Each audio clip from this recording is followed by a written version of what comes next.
అసలు మొగళ్ళ బతికి ఇంత దారుణంగా తయారైతుందని అనుకోవట్లేదండి యాక్చువల్గా. బండి భగీరథ్ని అరెస్ట్ చేయాలి, ఆయనని చంపాలి, ఓడు ఉరిశిక్ష చేయాలంటుండే. అసలు ఏం చేసినండి తప్పులు? పోక్సో పోక్సో పోక్సో అంటారు. పోక్సో చేసి ప్రతి ఒక్కరిని కూడా జైలుకి చేస్తారా?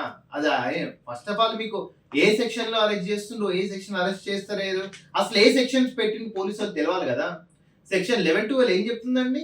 సెక్షువల్ హరాస్మెంట్ చెప్తుంది.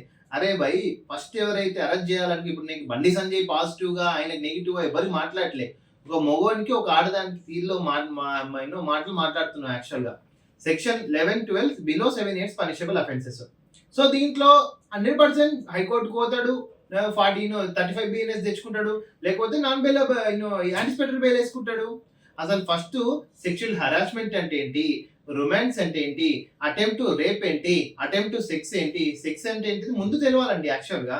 వాన్ అరెస్ట్ చేయి, వీన్ అరెస్ట్ చేయి అనేది మామూలుగా వాళ్ళ స్టఫ్ కోసం చాలా మాట్లాడతారు.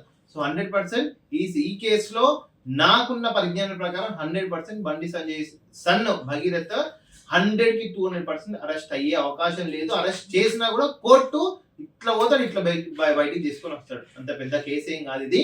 ఇంకోటి అడుగుతున్నా, ఆడపిల్లలకి కానీ చిన్నపిల్లలకి కానీ వాళ్ళ తల్లిదండ్రులు బగ్గి అనేటోళ్ళకి కూడా యాక్చువల్ గా మీకు తెలియదా నీ పిల్ల అంతో తిరుగుతుందని, మళ్ళీ అప్పుడు గుర్తురాలేదా ఈ పోక్సో కేసు, అప్పుడు గుర్తురాలేదా ఈ రేప్ కేసు?